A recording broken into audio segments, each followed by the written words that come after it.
So new year, new releases, and they won't stop coming. Just like every other year, January and February, we always get the new information, at least the new information for the new releases coming out within the next month or two.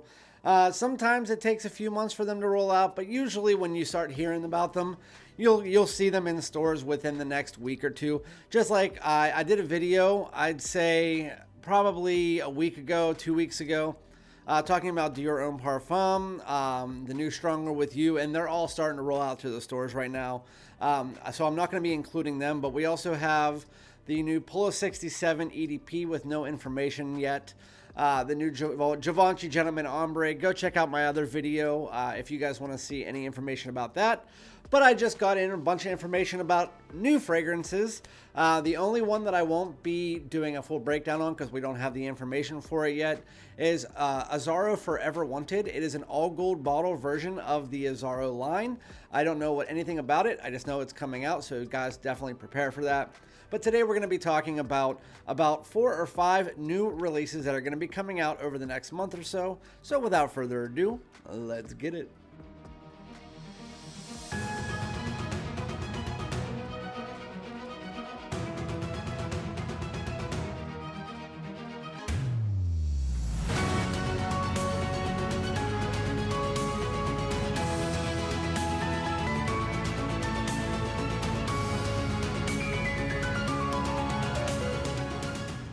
What's good, my great smelling dudes? Welcome back to my channel. My name is Randy, aka Fragrance Dude, back at you talking about some new releases and upcoming releases that are going to be coming out from houses like Armani, Paul Gaultier. But before we get into that, if you're not already, hit the subscribe button. Everybody hit that like and comment below. Let me know which one that you are most excited about. Again, if you don't see the fragrance on this video that is coming out, then go look at my other video from a few days ago, a week ago, whatever it was, and you'll see them on there. I talk about them on that. With that said, we have, let's see, 1, 2, 3, 4, 5 new designer releases. That's why I thought it would be okay to spawn another video like this. With that said, again, Azzaro Forever Wanted is a brand new all gold bottle with no information yet. And then we also have Polo 67 EDP, no information on that. And so anyway, the first one on our list, and probably the one that's the newest, and a lot of people, I was in Ross from TLTG's live stream, and a lot of people were saying this was an employee only, like a Paul Gaultier and Cody employee only fragrance. And there was like a lot of people saying it, so everybody was just taking that with a grain of salt and running with it. With that said, it turns out that it's not. It turns out it's going to be a worldwide release, and it is Paul Gaultier's Le Male Elixir Absolu. So we do have, we have some information, but that is what the bottle looks like. Obviously, I'll put it on the screen.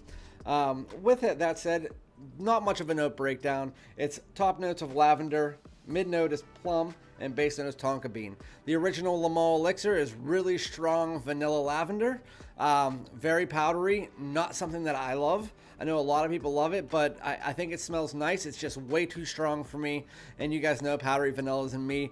They have to be something special, and to me, it was just missing something. It smells good, but I still prefer Le Male Parfum and Ultramale and all like that over that. With that said, they're adding in plum, which is in my top 5 fragrance notes of all time.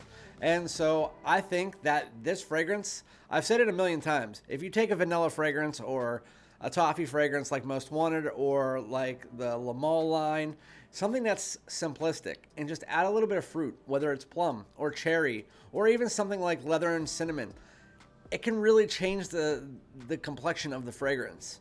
And in this case, I think the plum really can add something great to this fragrance where I am actually very interested in it. So that I like the Le Male Elixir DNA, but I think it's a base DNA. I think that it will be great with something on top of it. I just want to see how they utilize that plum. And I also see I want to know what else is in it.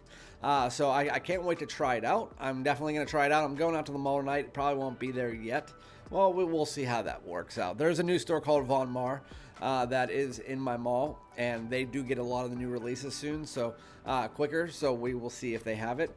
With that said, that is Paul Gaultier's Le Mans Elixir Absolu, which makes me think they're probably going to come out with a Le Beau Elixir this year. That's usually what they do when they come out with something in the Le Mans line. The Le Beau line follows that up.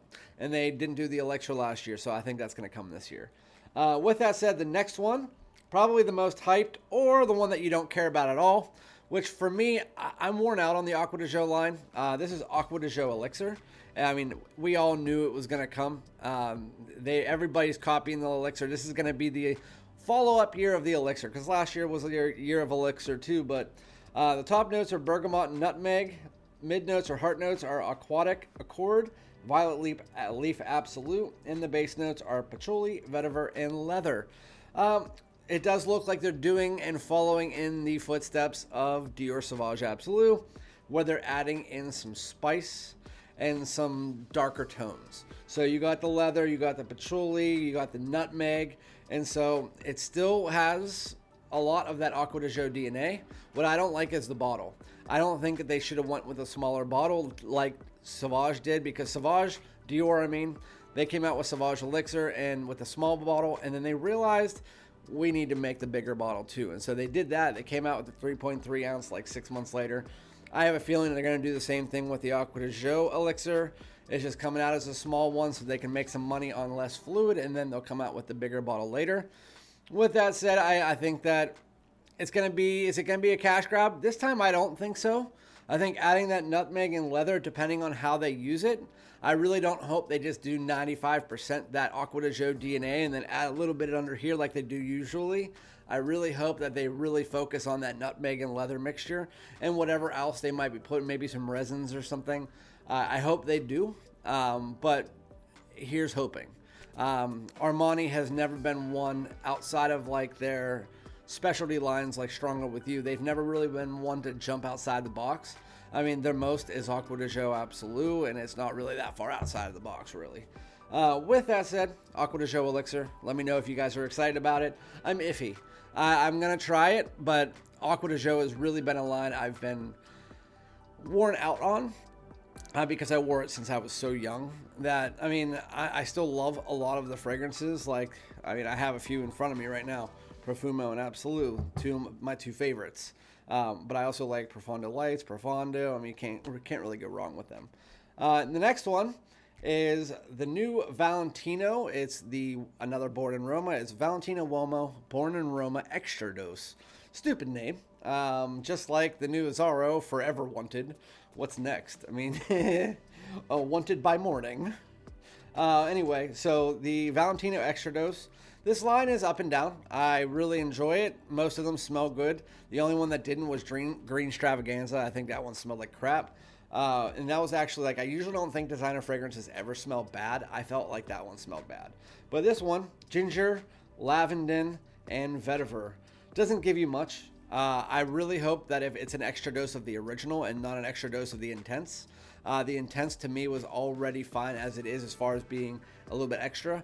But based on the note breakdown, ginger, lavender, and vetiver, it could go either way. I do love ginger. I love vetiver, but that's another vague note breakdown. And usually the Valentinos, when they give you a vague note breakdown, it's usually not right. So don't go based on those notes. If it does go based on those notes, having a ginger heavy extra dose, that would be like an extra dose of ginger. I would really like that, and we'll see how that goes. But the last time they really utilized ginger in a fragrance was with the Valentino Yellow Dream. That was where it was more of like a vanilla gingerbread fragrance, so we'll see how that one goes. But yeah, I'm excited for it. They smell nice. It's not going to be one I'll blind buy right off the rip. Speaking of new releases, I do want to say the new Dolce & Gabbana, I'm going out and trying it tonight. If you guys haven't tried that out, I've heard it's really good. If you see it, try it. Don't be warded off, but it's a new line, and Devotion, Dolce & Gabbana Devotion, I think it's called. It's apparently really good, like a nice creamy coffee scent, like Prada Black with coffee. That's what I've heard at least. Another one that I didn't talk about, but I talked about it on my community tab. It's Rasasi Hawas Fire. I've heard it's kind of like a clone of something not really too. I like the fact that they were being unique with the original Hawas, where they were the first one to come out with that style of DNA even before Invictus and stuff. But with that said, the top notes are clary sage, heart notes are Egyptian jasmine, and marine notes and base notes are ambergris and mineral amber. With that said, let me know in the comments. I'm not going to go further into that. I don't know what it's a clone of. I'm not going to pretend like I have any idea. If anybody has heard from other reviewers, which I've been out of the loop lately, let me know what it's supposed to be cloning or what it's supposed to be like a blend of. But I have no idea. I know what the other clone that came out by Latafa is supposed to be cloning. It's supposed to be Scandal Absolu meets Most Wanted. But with this one, I have no idea. I am interested to try that Latafa, though. So the last one that I'm going to talk about, and then I'll let you guys out of here like I'm some sort of teacher, is Paco Rabanne's Phantom Elixir. Top note is Marine Accord, mid note is Mineral Oud, and base notes are is Vanilla Bean. So I'm not really too hyped on this fragrance. I don't think a lot of people really are.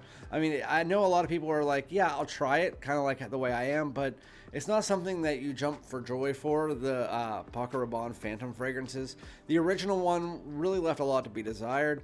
The Eau de Parfum was a very poor follow-up that really didn't have anybody jumping for joy either. And then we had the Extremer Intense, which there are a lot of other fragrances that have similar style DNAs that are better. So to me, it wasn't a full bottle purchase, but it was the best in the line.